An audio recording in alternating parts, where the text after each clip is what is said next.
Lamentations chapter 1. Jerusalem, once so full of people, is now deserted. She who was once great among the nations now sits alone like a widow. Once the queen of all the earth, she is now a slave. She sobs through the night, tears stream down her cheeks. Among all her lovers, there is no one left to comfort her. All her friends have betrayed her and become her enemies. Judah has been led away into captivity, oppressed with cruel slavery. She lives among foreign nations and has no place of rest. Her enemies have chased her down, and she has nowhere to turn. The roads to Jerusalem are in mourning, for crowds no longer come to celebrate the festivals. The city gates are silent. Her priests groan, her young women are crying. How bitter is her fate! Her oppressors have become her masters, and her enemies prosper. For the Lord has punished Jerusalem for her many sins. Her children have been captured and taken away to distant lands. All the majesty of beautiful Jerusalem has been stripped away. Her princes are like starving deer searching for pasture. They are too weak to run from the pursuing enemy.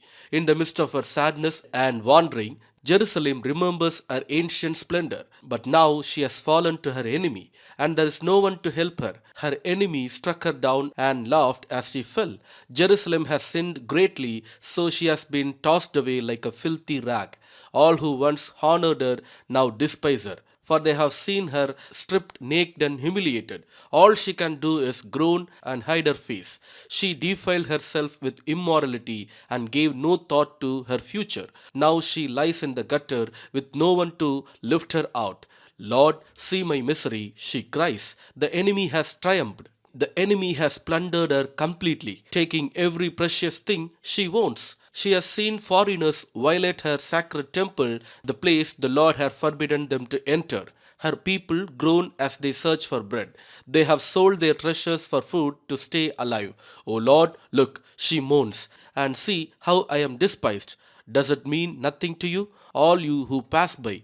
Look around and see if there is anything like mine which the Lord brought on me when he erupted in fierce anger. He has sent fire from heaven that burns in my bones. He has placed a trap in my path and turned me back. He has left me devastated, racked with sickness all day long. He wove my sins into ropes to hitch me to a yoke of captivity. The Lord sapped my strength and turned me over to my enemies. I am helpless in their hands. The Lord has treated my mighty men with contempt. At his command, a great army has come to crush my young warriors. The Lord has trampled his beloved city like grapes are trampled in a winepress. For all these things I weep, tears flow down my cheeks. No one is here to comfort me. Any who might encourage me are far away.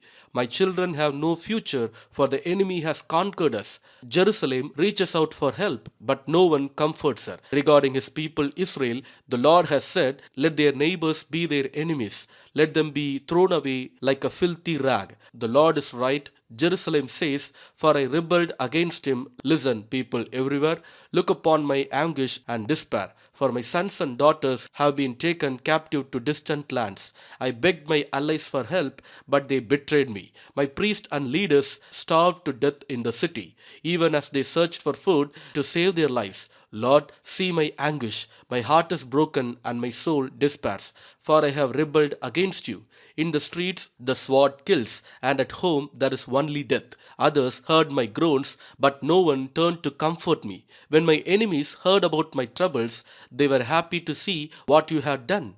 Oh, bring the day you promised when they will suffer as I have suffered. Look at all their evil deeds, Lord. Punish them as you have punished me for all my sins. My groans are many, and I am sick at heart. Lamentations chapter 2. The Lord in his anger has cast a dark shadow over beautiful Jerusalem. The fairest of Israel's cities lies in dust, thrown down from the heights of heaven. In his day of great anger, the Lord has shown no mercy even to his temple. Without mercy, the Lord has destroyed every home in Israel. In his anger, he has broken down the fortress walls of beautiful Jerusalem. He has brought them to the ground, dishonoring the kingdom and its rulers. All the strength of Israel vanished vanishes beneath his fierce anger. The Lord has withdrawn his protection as the enemy attacks. He consumes the whole land of Israel like a raging fire. He bends his bow against his people as though he were their enemy. His strength is used against them to kill their finest youth. His fury is poured out like fire on beautiful Jerusalem. Yes, the Lord has vanished Israel like an enemy. He has destroyed her palaces and demolished her fortresses. He has brought unending sorrow and tears upon beautiful Jerusalem. He has broken down his temple as though it were merely a garden shelter. The Lord has blotted out all memory of the holy festivals and Sabbath days. Kings and priests fall together before his fierce anger. The Lord has rejected his own altar. He despises his own sanctuary. He has given Jerusalem's palaces to her enemies. They shout in the Lord's temple as though it were a day of celebration. The Lord was determined to destroy the walls of beautiful Jerusalem. He made careful plans for their destruction, then did what he had planned. Therefore, the ramparts and walls have fallen down before him. Jerusalem's gate have sunk into the ground. He has smashed their locks and bars. Her kings and princes have been exiled to distant lands. Her law has ceased to exist. Her prophets receive no more visions from the Lord. The leaders of beautiful Jerusalem sit on the ground in silence. They are clothed in burlap and throw dust on their heads. The young women of Jerusalem hang their heads in shame. I have cried until the tears no longer come. My heart is broken. My spirit is poured out in agony as I see the desperate plight of my people. Little children and tiny babies are fainting and dying in the streets. They cry out to their mothers, "We need food and drink." Their lives ebb away in the streets like the life of a warrior wounded in battle. They gasp for life as they collapse in their mother's arms. What can I say about you? Who has ever seen such sorrow? O daughter of Jerusalem, to what can I compare your anguish? O virgin daughter of Zion, how can I comfort you? For your wound is as deep as the sea. Who can heal you? Your prophet have said so many foolish things, false to the core. They did not save you from exile by pointing out your sins. Instead, they painted false pictures, filling you with false hope. All who pass by jeer at you. They scoff and insult beautiful Jerusalem, saying, "Is this the city called most beautiful in all the world and joy of all the earth?" All your enemies mock you. They scoff and snarl and say, "We have destroyed her at last. We have long waited for this day, and it is finally here." But it is the Lord who did just as he planned. He has fulfilled the promises of disaster he made long ago. He has destroyed Jerusalem without mercy. He has caused their enemies to gloat over her and has given them power over her. Cry aloud before the Lord, O walls of beautiful Jerusalem. Let your tears flow like a river day and night. Give yourselves no rest. Give your eyes no relief. Rise during the night and cry out. Pour out your hearts like water to the Lord. Lift up your hands to him in prayer, pleading for your children, for in every street they are faint with hunger. O Lord, think about this. Should you treat your own people this way? Should mothers eat their own children, those they once bounced on their knees? Should priests and prophets be killed within the Lord's temple? See them lying in the streets, young and old, boys and girls, killed by the swords of the enemy. You have killed them in your anger, slaughtering them without mercy. You have invited terrors from all around, as though you were calling them to a day of feasting. In the day of the Lord's anger, no one has escaped or survived. The enemy has killed all the children whom I carried and raised. Isaiah chapter 28. What sorrow awaits the proud city of Samaria, the glorious crown of the drunks of Israel. It sits at the head of a fertile valley, but its glorious beauty will fade like a flower. It is the pride of a people brought down by wine, for the Lord will send a mighty army against it, like a mighty hailstorm and a torrential rain. They will burst upon it like a surging flood and smash it to the ground. The proud city of Samaria, the glorious crown of the drunks of Israel, will be trampled beneath its enemies' feet. It sits at the head of a fertile valley, but its glorious beauty will fade like a flower. Whoever sees it will snatch it up, as an early fig is quickly picked and eaten. Then at last the Lord of heaven's armies will himself be Israel's glorious crown. He will be the pride and joy of the remnant of his people. He will give a longing for justice to their judges. He will give great courage to their warriors who stand at the gates. Now, however, Israel is led by drunks who reel with wine and stagger with alcohol. The priests and prophets stagger with alcohol and lost themselves in wine. They reel when they see visions and stagger as they render decisions. Their tables are covered with vomit. Filth is everywhere.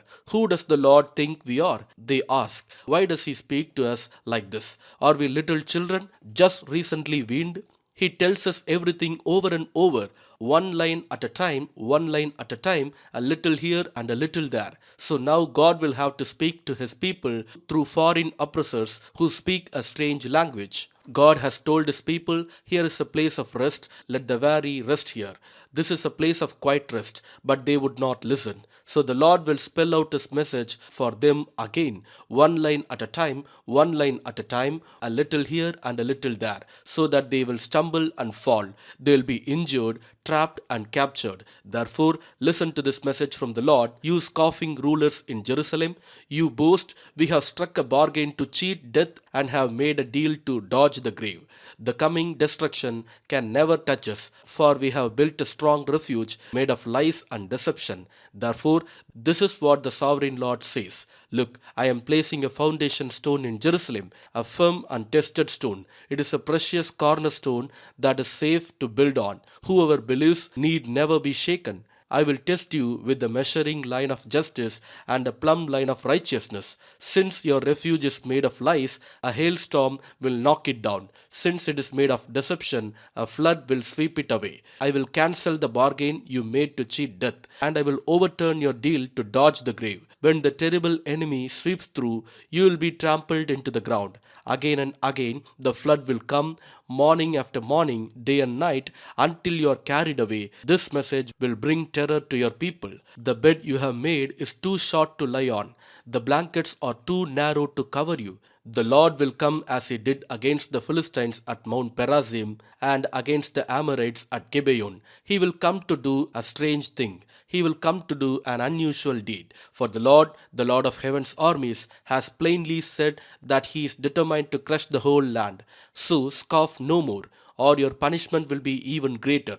Listen to me, listen, and pay close attention. Does a farmer always plow and never sow? Is he forever cultivating the soil and never planting? Does he not finally plant his seeds, black cumin, wheat, barley, and emmer wheat, each in its proper way and each in its proper place? The farmer knows just what to do, for God has given him understanding. A heavy sledge is never used to thresh black cumin. Rather, it is beaten with a light stick. A threshing wheel is never rolled on cumin. Instead, it is beaten lightly with a flail. Grain for bread is easily crushed, so he does not keep on pounding it. He threshes it under the wheels of a cart, but he doesn't pulverize it. The Lord of heaven's armies is a wonderful teacher, and he gives the farmer great wisdom. Amen.